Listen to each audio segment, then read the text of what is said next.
Blood tastes like copper and broken promises. That was my very first conscious thought, kneeling on the freezing marble floor of our grand foyer.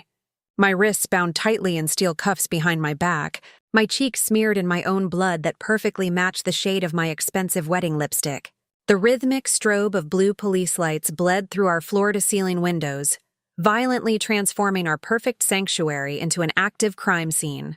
Mrs. Khan, you are formally under arrest on multiple charges of fraud, the arresting officer recited, his tone as flat and rehearsed as a bad actor. You have the right to remain silent. But I was anything but silent. I was screaming my husband's name until my throat tore. My name is Aisha Khan, and perhaps I should start by explaining that I am a senior corporate attorney and the only daughter of Supreme Court Justice Rahim Al Khan. Yes, that Rahim, making it a spectacular irony that the woman who spent her entire career systematically putting arrogant white-collar criminals behind bars was now being paraded out in handcuffs for the neighborhood cameras to devour. As the officers roughly shoved my head down into the suffocating back seat of the cruiser, my husband, Fahad, stood perfectly framed in the doorway wearing the exact gray cashmere sweater he knew I adored. He clutched himself like a devastated, grieving widower, wrapping one arm protectively around his mother while pressing his other hand dramatically to his trembling mouth. For one agonizing second, our eyes finally met. His were shining with unshed tears. Mine were wild with raw terror. "Fahad," I choked out, desperate for him to intervene. "Tell them this is a horrible mistake." He flinched backward as if the very sound of my voice had physically struck him. Then, with agonizing slowness, he silently mouthed the words, "I'm so sorry." The heavy door slammed shut in my face before I could decipher the terrifying emptiness hiding behind his carefully constructed sorrow. Imprisoned in the fluorescent, ammonia-soaked hell of county intake, my hands stained with thick black fingerprint ink, I demanded legal representation. What I received was an exhausted public defender who refused to make eye contact and simply slid a massive stack of banking documents across the metal table, every single page bearing my exact digital signature authorizing massive fraudulent transfers. Fahad's name was completely absent from every ledger. "You are realistically looking at a minimum of 10 years in federal lockup. Mrs. Khan," the prosecutor stated during my arraignment, delivering the soul-crushing news with the casual indifference of a morning weather report, "unless you decide to cooperate with us." "Cooperate with what?" I whispered in utter disbelief. Myself? Absolutely no one cared about my confusion, at least. Not until the heavy doors of the prison transport bus slammed shut and we lurched aggressively toward the notorious Black Ridge Women's Correctional Facility. The hardened guard scanning the inmate manifest suddenly stopped at my name, his eyes narrowing into cold slits. "Khan, as in the infamous Justice Rahim Al Khan?" I immediately lifted my chin defensively. "He is my father."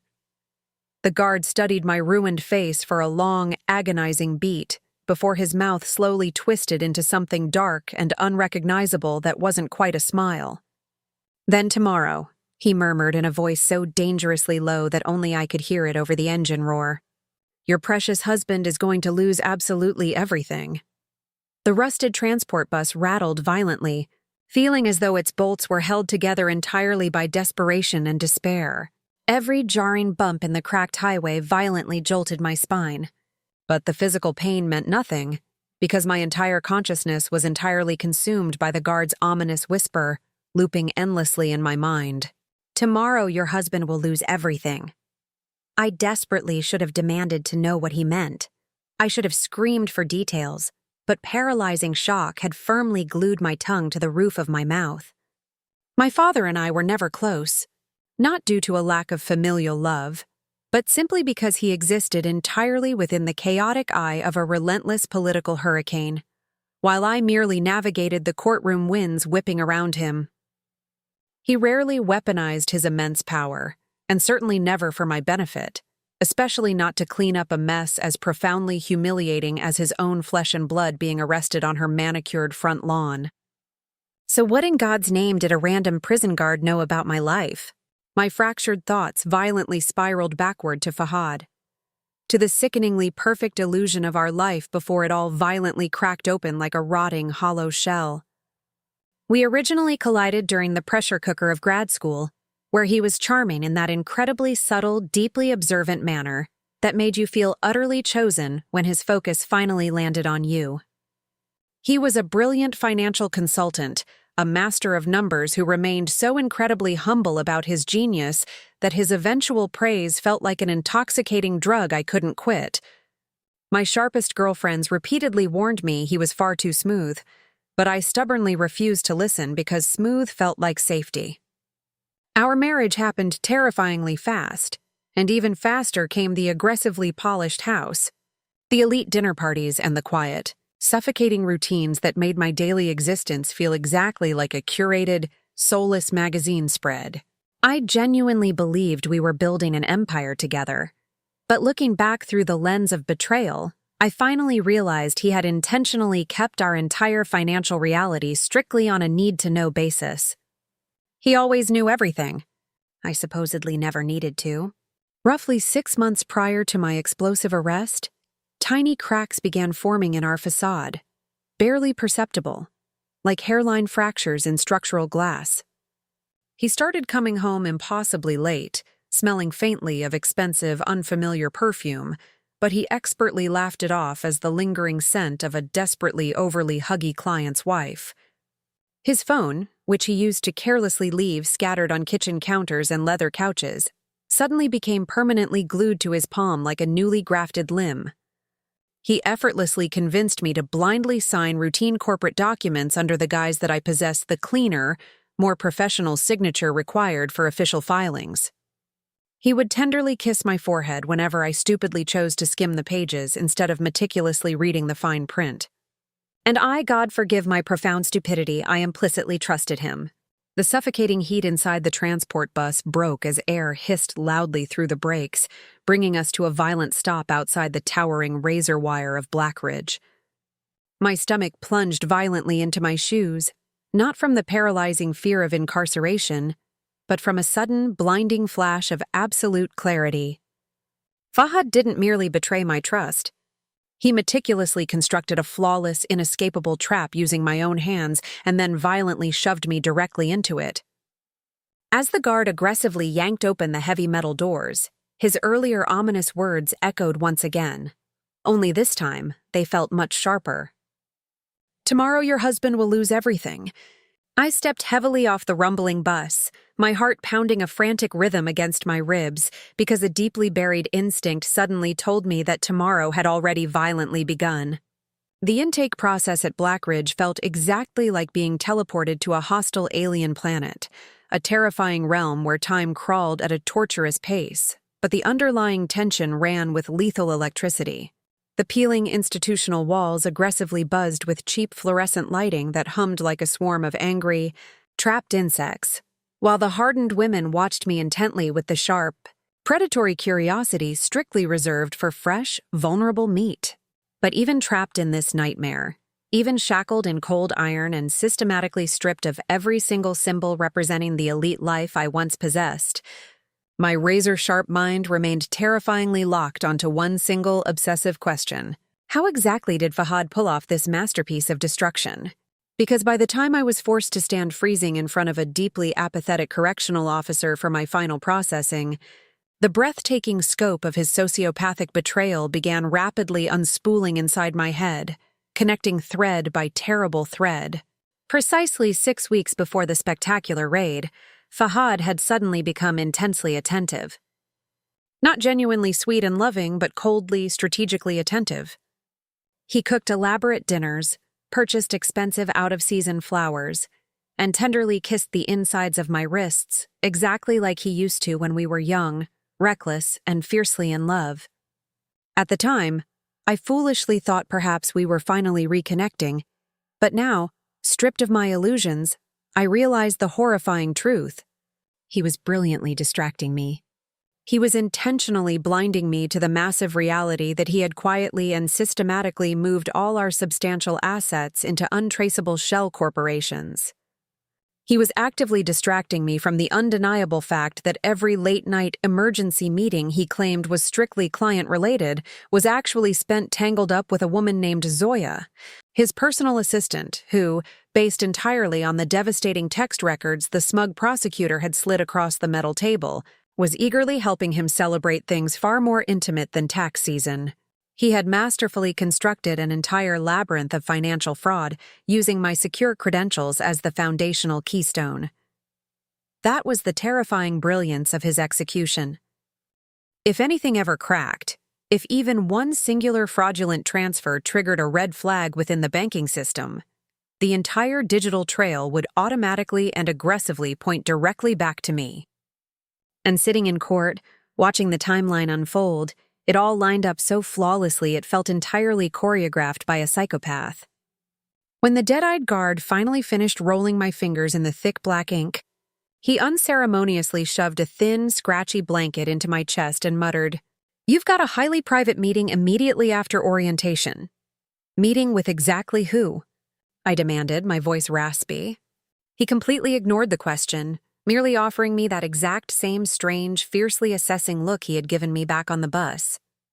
My assigned cell was a claustrophobic concrete box featuring a painfully thin metal bed and the lingering, suffocating stench of industrial bleach. I sat rigidly on the very edge of the sagging mattress, blindly staring at the ridiculously small barred window, torturously replaying every single red flag I should have paid forensic attention to.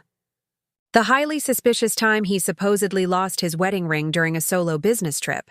The breathtakingly expensive new luxury watch he casually claimed was a corporate bonus gift, despite the known fact that his specific firm explicitly did not give out physical bonuses.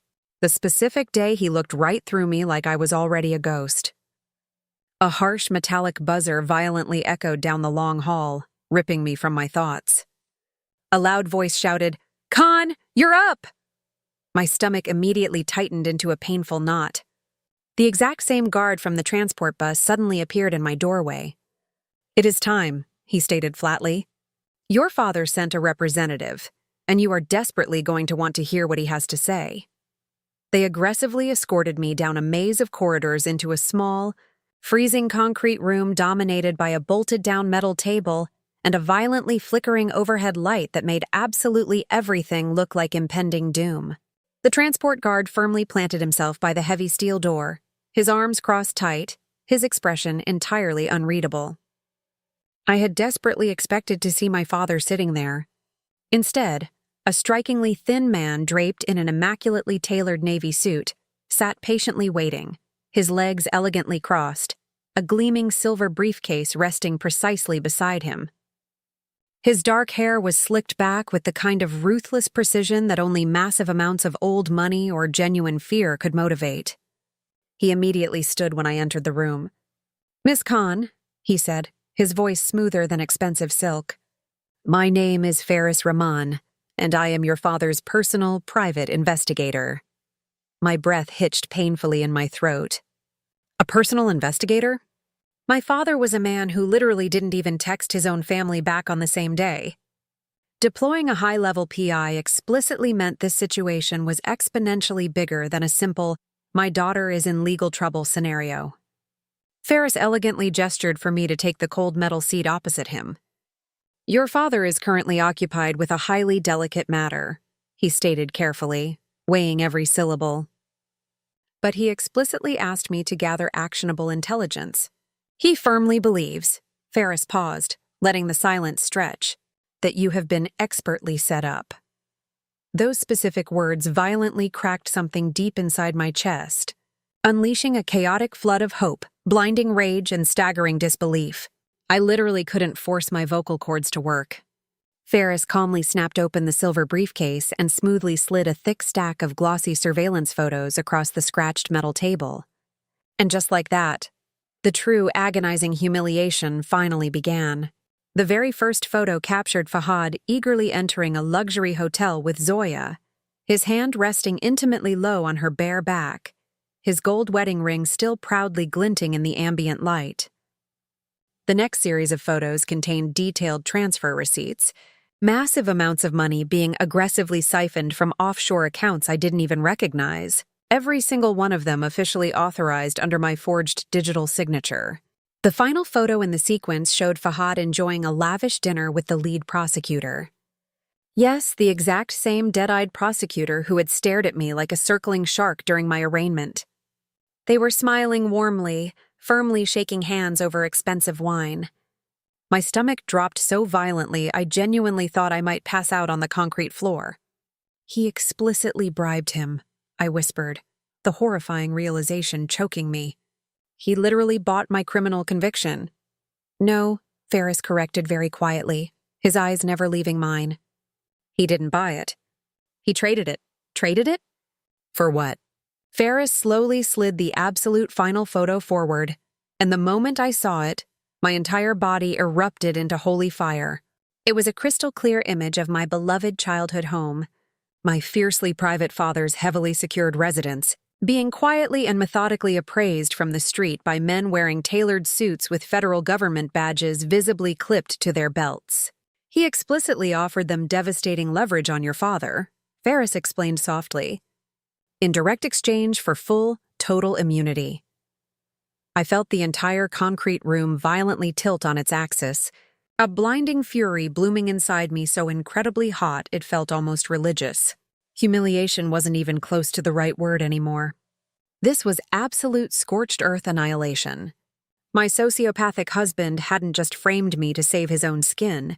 He had weaponized my very existence to completely destroy my father's pristine reputation, his legendary legacy, and his entire judicial career. Why? I rasped, the word tearing at my throat. Ferris met my burning eyes without flinching.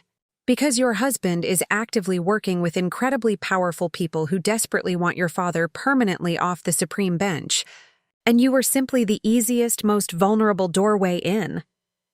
My pulse pounded so loudly in my ears it drowned out the hum of the lights. Tell me absolutely everything right now, I demanded, aggressively leaning forward over the table, because I swear to God, when I finally walk out of this hellhole, I am not leaving that man with a single thing. Ferris slowly, deliberately closed the silver briefcase. Oh, he said incredibly softly, a dangerous glint in his eye. You absolutely won't have to wait very long at all. Something massive is about to happen tonight. I completely froze. Tonight? I asked, my voice barely a breath. The guard suddenly yanked open the heavy steel door behind me. Yes, Ferris stated with chilling calm. And it all officially begins with your husband's biggest, most catastrophic mistake yet. Ferris didn't even get the chance to finish his cryptic sentence before a deafening alarm violently blared through the hallway, sharp, metallic, and screaming with extreme urgency. Blinding red lights instantly began pulsing across the drab concrete walls.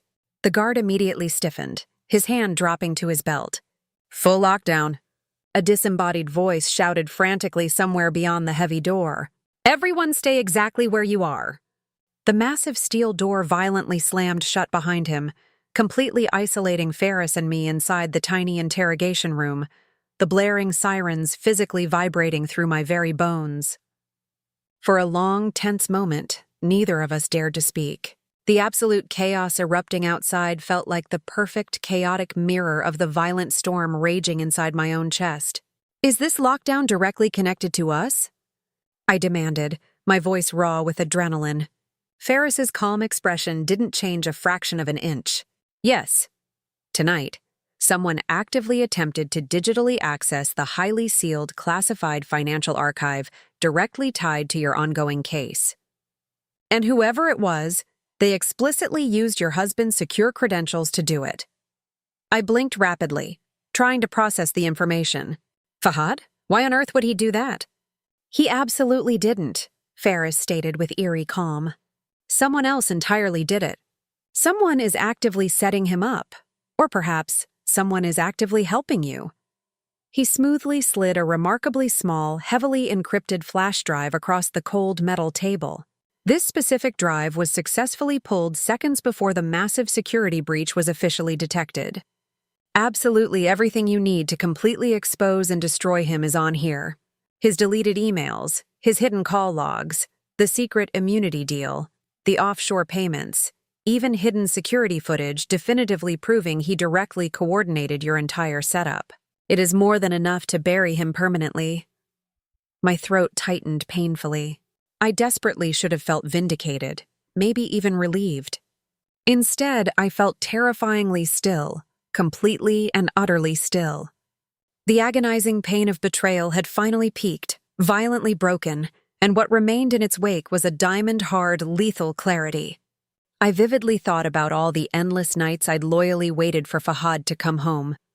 The cold mornings I woke up completely alone. The incredibly careful, loving way he touched my skin while simultaneously plotting my total destruction.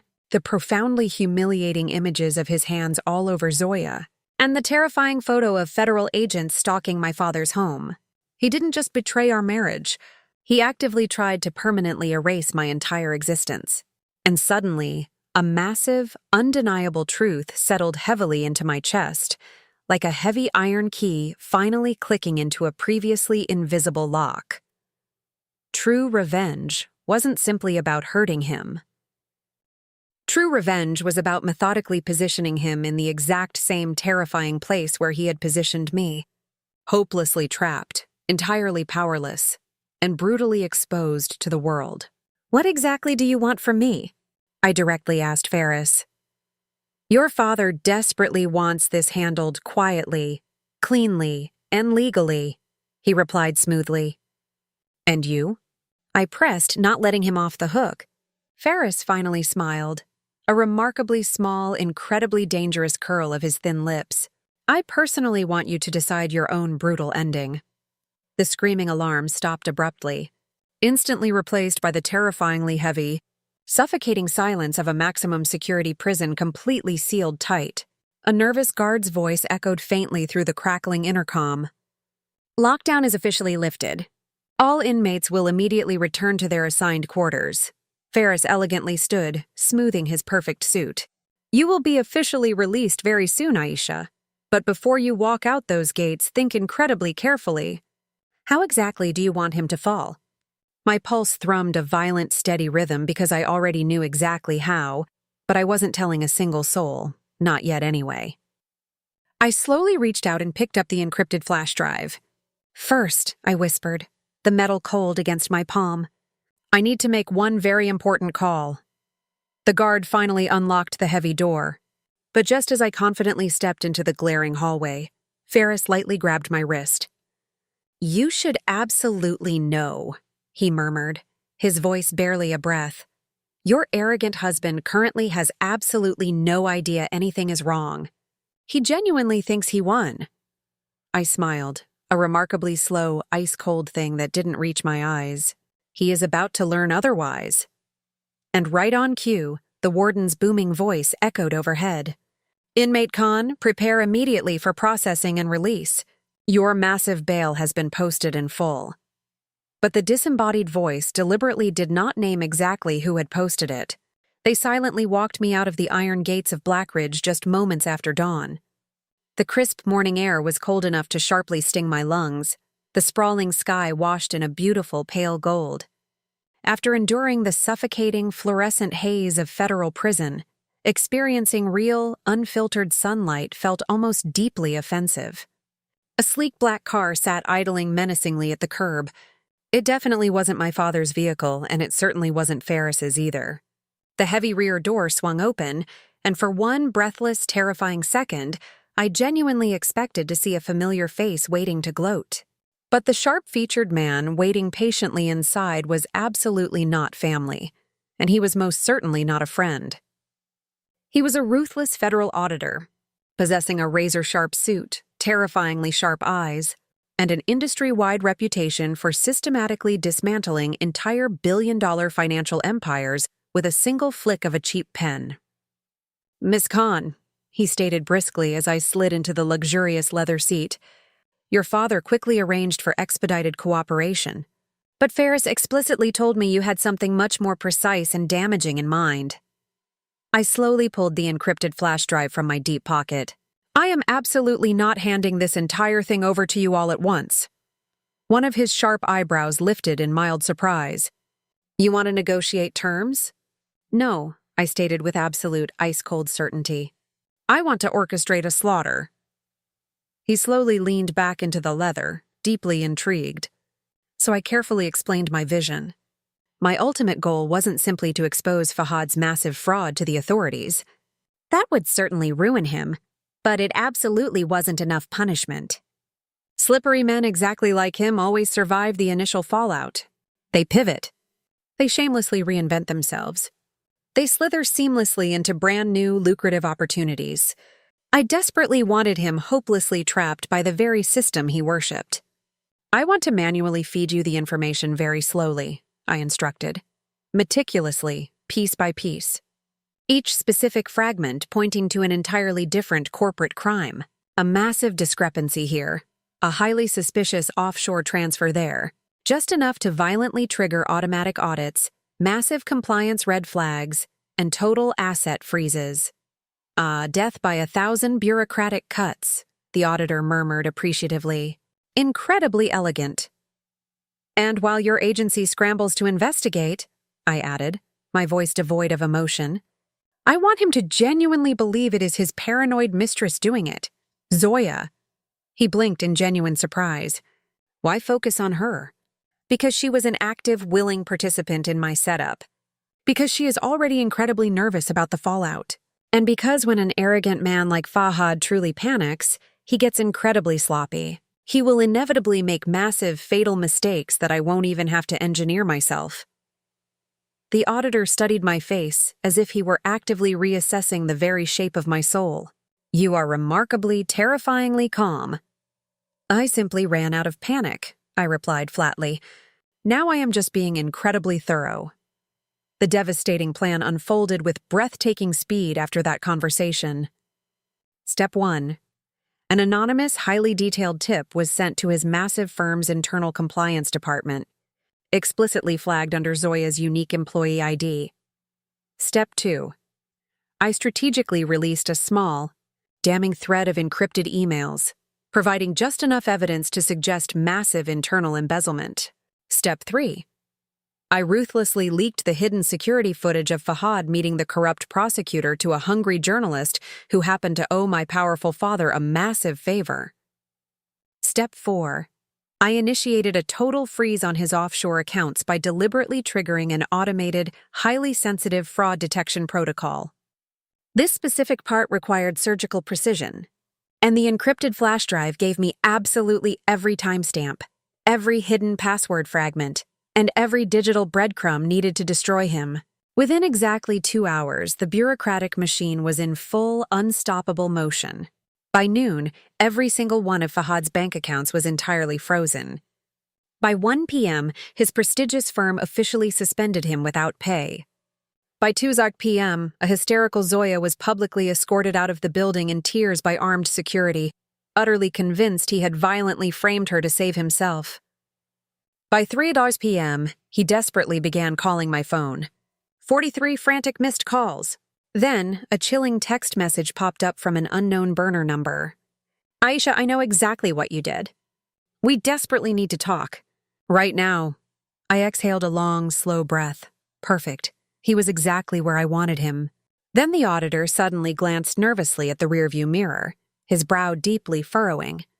Miss Khan, please don't turn around suddenly. But there is a vehicle actively following us. My heart violently clenched. Describe it, I demanded in a harsh whisper. A gray sedan. Heavily tinted windows. It has been perfectly matching our speed since we left the prison gates. A freezing prickle of pure terror ran straight down my spine, because I knew exactly who owned that specific car. It absolutely wasn't Fahad. It was someone exponentially worse, and they most certainly weren't following me for simple revenge. They were aggressively following me because I had just successfully made myself the biggest, most dangerous threat in the entire room. The ominous gray sedan stayed exactly 2 car lengths behind us, terrifyingly steady, impossibly patient, exactly like an apex predator conserving its lethal energy for the absolute perfect moment to strike. The auditor's knuckles turned stark white on the steering wheel. That specific car belongs to a highly dangerous man named Raza, I stated quietly, my voice betraying none of my fear. He works directly as a fixer for the extremely powerful people Fahad made his immunity deal with. What on earth do they want with you? The auditor asked, panic finally edging into his professional voice. I stared blankly out the tinted window, my pulse remaining terrifyingly steady despite the sickening dread rapidly coiling in my stomach. They desperately want absolute silence. Fahad didn't just sell me out to save himself. He explicitly promised them unfettered access to my father's entire political network. But now that I am not safely tucked away in federal prison, I am a massive, unpredictable liability. Understood, the auditor said, his voice hardening. Hold on tight. He violently cranked the steering wheel, taking a dangerously hard right down an incredibly narrow, trash-filled side street. The gray sedan followed instantly, not losing a single inch of ground. My phone violently vibrated in my lap. It was Fahad again. Aisha, please, the message read. I'm being followed. They are going to kill me.